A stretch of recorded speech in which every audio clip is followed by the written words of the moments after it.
குருவே சரணம், குருவே போற்றி, கந்தகுருவே சரணம். சேவற்கொடி வேலவன் துணை. STK சுபம் ஜோதிடாய்வு குழுவின் சார்பாக ஜோதிடர் தீபலிங்கம். என்னுடைய மொபைல் நம்பர் 63-8009-1524. சேவற்கொடி வேலவன் ஜோதிட நிலையம், பரமத்தி வேலூர். 1/1/2025. இந்த வருடம் புது வருடம். புது வருடத்தின் போது பிறக்கும் லக்கண புள்ளியானது அஸ்தத்தில் விழுகிறது. அஸ்தம் சந்திரனின் சாரம். அந்த சந்திரன் ராசிநாதனுக்கு 11 நல்ல நிலைமையில் இருக்கிறார். கும்பராசியின் ராசிநாதன் சனி பகவான் ராசியில் ஆட்சி பலத்தோடு இருக்கிறார். அவருடன் அந்த ராசிக்கு பாக்கியாதிபதியான சுக்கிரனும் சேர்ந்து இருக்கிறார். இப்போ சுக்கிரனும் சனியும் சேர்ந்து, அதாவது ராசிநாதனும் அதற்கு 9ஆம் அதிபதியும் ராசியில் சிறப்பாக அமைந்து தன்னுடைய 7ஆம் பார்வையாக 7ஆம் இடத்தை பார்க்கிறார்கள். அப்போ இதுவரைக்கும் திருமணம் தடையானவர்களுக்கு திருமணம் கைகூடும் காலம். கணவன் மனைவி பிரச்சனையாக இருப்பவர்களுக்கு, இதுவரைக்கும் கணவன் மனைவி பிரச்சனையாக இருந்தவங்க அந்த மனசு விட்டு பேசி கணவன் மனைவி பிரச்சனையிலிருந்து சற்று நிம்மதி கிடைக்கும் காலம், வாழ்க்கையில் ஒரு சந்தோஷம் அடையும் காலம் கூட சொல்லலாம். இப்போ ராசி இந்த வருடம் பிறக்கிறப்ப சுக்கிரன் தான் யோகியில் இருக்கிறார். இந்த வருடத்தின் யோகியாக சுக்கிரன் திகழ்கிறார். அந்த சுக்கிரன் அவரே இந்த லக்கணத்திற்கு பாக்கியாபதியாகி லக்கணத்தில் அமர்ந்திருப்பது மிகப்பெரிய யோகத்தை கொடுக்கும். ராசிக்கு 2ஆம் அதிபதியான குரு 4ஆம் இடத்தில் அமர்ந்து தன்னுடைய 5ஆம் பார்வையாக ராசிக்கு 8ஆம் இடத்தை பார்க்கிறார்.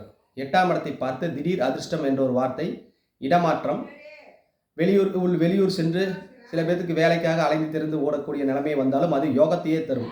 வேலையே அமையாதவர்களுக்கு வேலை கிடைக்கும்.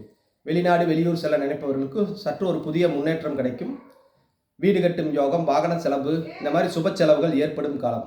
ராசிக்கு 2இல் ராகு இருப்பதால் ராகு 2ஆம் இடத்தை ராகுவே யோகி டிகிரியில் இருக்கிறார். இந்த வருடம் சனி பகவானும் யோகி டிகிரியில், அதாவது ராசிநாதனும் யோகி டிகிரியில், ராசிக்கு 2ஆம் இடத்தில் ராகுவும் யோகி டிகிரியில், ராசிக்கு 8ஆம் இடத்தில் கேதுவும் யோகி டிகிரியில் இருக்கிறார். இது மிக மிக அற்புதமான அமைப்பு. ராசிக்கு 2இல் ராகு இருந்து வருமானம் சார்ந்த விஷயத்தில் இதுவரைக்கும் தடை ஏற்பட்டு கொண்டிருந்தவர் இந்த வருடத்திலிருந்து ஒரு புதுவிதமான முன்னேற்றத்தை ஏற்படுத்தி தருவார். ராசிக்கு 3ஆம் அதிபதியான செவ்வாய் லக்கணத்திற்கு 6ஆம் இடத்தில் அவர் போய் நீசமடைந்தாலும் அவர் தன்னுடைய 4ஆம் பார்வையாக 9ஆம் இடத்தை பாக்கியத்தை பார்க்கிறார். அப்போ இது வரைக்கும் தொழில் அமையாதவங்க இந்த வருடம் கண்டிப்பாக பாக்கியத்தை இயக்குவதால் தொழிலில் புதிய முன்னேற்றம், புதிய தொழில் தொடங்குவது, இந்த மாதிரி புதிய விஷயங்கள் நடக்கும். ராசிக்கு 5ஆம் அதிபதியான புதன் ராசிக்கு 10இல் அமர்ந்து தொழிலில் புதிய அதிர்ஷ்டவசமான தொழில்கள் ஏற்படும். சில பேருக்கு புதிய கூட்டு தொழில் அமைவதற்கு ஏற்படும். கல்விக்காரகன் புதன். படிக்காமல் இருக்கும் மாணவர்களுக்கு படிப்பில் நல்ல மாற்றம் ஏற்படும். இதுவரை மறதி என்று வந்த கும்பராசி நேயர்களுக்கு இப்போ படிக்கும் குழந்தைகளுக்கு மறதி ஏற்பட வாய்ப்பில்லை. அப்படி மறதி இருக்கும்போது இவர்கள் அனைவரும் இந்த வருடம் திருச்செந்தூர் சென்று திருச்செந்தூர் நாளிகை கணத்தில் குளித்து வருவது மிக மிக ஒரு அற்புதமான பலனை தரும். படிக்கும் குழந்தைகள் திருச்செந்தூர் குளத்துக்கும் போகலாம், திருநள்ளாறு குளத்துக்கும் போகலாம். லக்கணத்துக்கு 5ஆம் இடத்தில் அதிபதி புதன் விருச்சகத்தில் அமர்ந்திருந்தாலும் அவர் தன்னுடைய 7ஆம் பார்வையாக 4ஆம் இடத்தை பார்க்குது. அப்போது புதன் வீடு வாங்கி பிளாட் வாங்கி வீடு கட்டும் அமைப்பு இவர்களுக்கு ஏற்படுத்தி தருகிறது. ராசிக்கு 6ஆம் அதிபதியான சந்திரன் அவர் 11 அமர்ந்திருக்க ஸ்தான பலத்தில் இருக்கிறங்காட்டிக்கு ராசிக்கு 11 அமர்ந்து சூரியனும் சந்திரனும் சேர்ந்து ராசிக்கு 5ஆம் இடத்தை பார்க்கிறார்கள். புதிய முன்னேற்றம், புதிய திட்டங்கள், இது அனைத்தும் சிறப்பாக வெற்றி அடையும் காலம். 6ஆம் அதிபதி 11 வருகிறாரு. இது வரைக்கும் மருமகன், அப்போ பொண்ணு பார்த்துட்ருக்கோம், எங்கள் பிள்ளைக்கு கல்யாணம் ஆகலை, எப்போ கல்யாணம் ஆகும் அப்படிங்கிறவங்களுக்கு இந்த வருடம் ஒரு சிறப்பான மருமகள் கிடைப்பார்கள். அதேபோல் அந்த 11ஆம் இடத்தில் அமர்ந்திருப்பதால் இதுவரைக்கும் மருமகள் இருந்த கருத்து வேறுபாடு நீங்கும் காலம். கண்டிப்பாக மருமகள் பிரச்சனையாக இருந்தால் அந்த கருத்து வேறுபாடு நீங்கும் காலம். புதுசாக மருமகள் ஏற்படுகிறவங்களுக்கு அந்த வாய்ப்பை ஏற்படுத்தி தரும். ராசிக்கு 7ஆம் அதிபதி 11ஆம் இடத்தில் ஸ்தான பலத்தில் இருப்பதால் 11ஆம் உயர்வு 7-11 வாழ்க்கையில் சிறப்பான முன்னேற்றத்தை ஏற்படுத்தி கொடுக்கும் காலம். 7ஆம் அதிபதி 11ஆம் இடத்தில் இருப்பதால் மனைவி வழியில் ஒரு நல்ல முன்னேற்றம் அடையும் காலம். கூட்டாளிகளால் நல்ல முன்னேற்றம் அடையும் காலம். 7ஆம் அதிபதி வாடிக்கையாளர்கள் பெருகும். இப்போ புதுசாக ஏதாவது பிஸ்னஸ் பண்ணுறவங்க கண்டிப்பாக அதில் லாபம் சம்பாரித்து முன்னேற்றம் அடையக்கூடிய தன்மை வரும். அவர்கள் தொழிலே லாப நோக்கத்தை நோக்கி இதுவரைக்கும் கடன், நோய் இந்த மாதிரி எதிரில் இருக்கிறவங்க கண்டிப்பாக லாபத்தை நோக்கி அடைவாங்க. ராசிக்கு 8ஆம் அதிபதியான புதன் 8ஆம் இடத்துல கேது இருக்குது. இது வரைக்கும் இந்த மனசில் ஒரு பயம் இருந்துட்டு இருக்கும். கும்பராசி எல்லாம் பாருங்கள், கேட்டு பாருங்கள். கும்பராசி நேரத்தில் இது வரைக்கும் வருமானம் இல்லை, அது இல்லைன்னு மனசில் ஏதோ ஒரு த்ரில்லிங் பயத்திலே வாழ்ந்துருப்பாங்க. வருமானம் இல்லை, கடன் பிரச்சனை, டைட் ஷெட்யூல், எனக்கு எதாவது அதிர்ஷ்டம் அடிக்குமா, அதிர்ஷ்டம் அடிக்காட்டியும் கூட பரவாயில்ல, வேலையில் தடையில்லாமல் போயிடலாமா, இந்த மாதிரி நினப்பு இருக்கவங்களாம் இந்த புத்தாண்டு பிறந்தவுடன் ஒரு நல்ல மாற்றம் கிடைக்கும். ராசிக்கு 9ஆம் இடம் பாக்யாதிபதியே லக்கணத்தில் ராசியில் அமர்ந்திருப்பதால் இந்த வருஷம் வீடு கட்டும் யோகம், வெளிநாடு செல்லும் யோகம் அமைப்பு கும்பராசினியர்களுக்கு கிடைக்கும். ராசிக்கு 10ஆம் அதிபதி செவ்வாய் 6இல் வந்து நீசமடைவதால் 10ங்கிறது சொந்த தொழில், 6ல் போய் நீசமடைகிறார். அப்போது புதுசாக வேலைக்கு போகிறவங்க வேலையை நிறுத்திட்டு புது தொழில் தொடங்குறதுக்கு, இப்போ புதுசாக ஒருத்தர் கேட்குறாரு, நான் வேலைக்கு போயிட்டுருக்கேன், அந்த வேலையை விட்டுட்டு புது பிஸ்னஸ் ஸ்டார்ட் பண்ணலாமா அப்படின்னா அது சுயஜாதத்தை பார்த்து தான் ஸ்டார்ட் பண்ண, அதில் எந்த மாற்றமும் கிடையாது. ஆனால் இந்த டைமில் இந்த கோட்சாரம் சின்ன ஒத்துழைப்பு தந்து கொண்டு தான் இருக்கிறது. ராசிக்கு 11ஆம் அதிபதியான குரு 4இல் அமர்ந்து தன்னோட 9ஆம் பார்வையாக 12ஆம் இடத்தை பார்க்கிறது.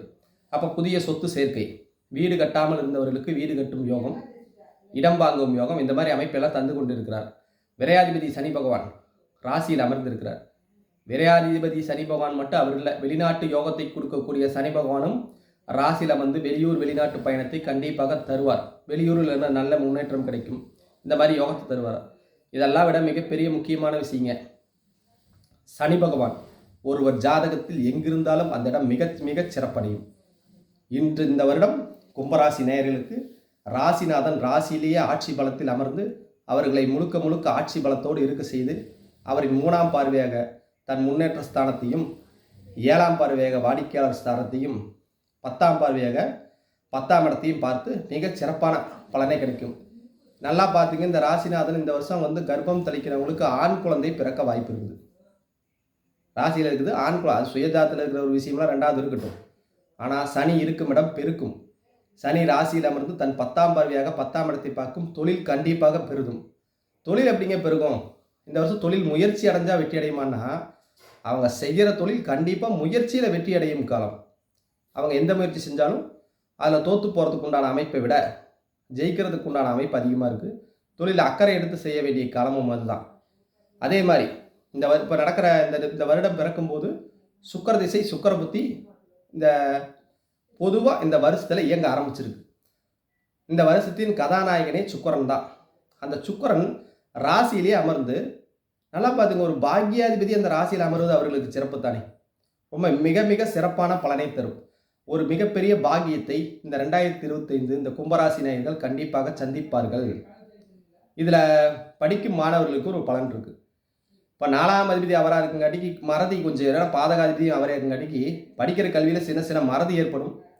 அதில் மட்டும் கவனமாக படிக்கணும், உட்காந்து படிக்கிற தன்மை ஏற்படுத்திக்கணும். சுக்கிரன் இந்த படிக்கிற பசங்கக்கிட்ட செல்ஃபோன்லாம் கொடுக்க வேண்டாம், படிக்கிற தன்மை குறைஞ்சிரும். அந்த சுக்கிரன் சார்ந்த விஷயத்தை இயக்கிறங்காட்டிக்கு இந்த செல்ஃபோன் மோகத்தை மட்டும் குறைச்சா போதும். கும்பராசி நேயர்களுக்கு நல்ல ஒரு ஞானத்தை கிடைக்கும். பாக்கியமே அதுதான், கண்டிப்பாக நல்ல முன்னேற்றம் கிடைக்கும். அடுத்து நான் முதலே சொன்ன திருமணம் ஆகாதவர்களுக்கு திருமணம் கைகூடும் என்ற ஒரு விஷயத்தை தந்து கொண்டிருக்கிறோம். கும்பராசி நேயர்களுக்கு இந்த வருடம் மிக மிக ஒரு அற்புதமான பலன் கண்டிப்பாக கிடைக்கும். வாய்ப்பளித்த STK சுபம் ஜோதிராய்வு குழுவுக்கு மிக்க மிக்க நன்றி.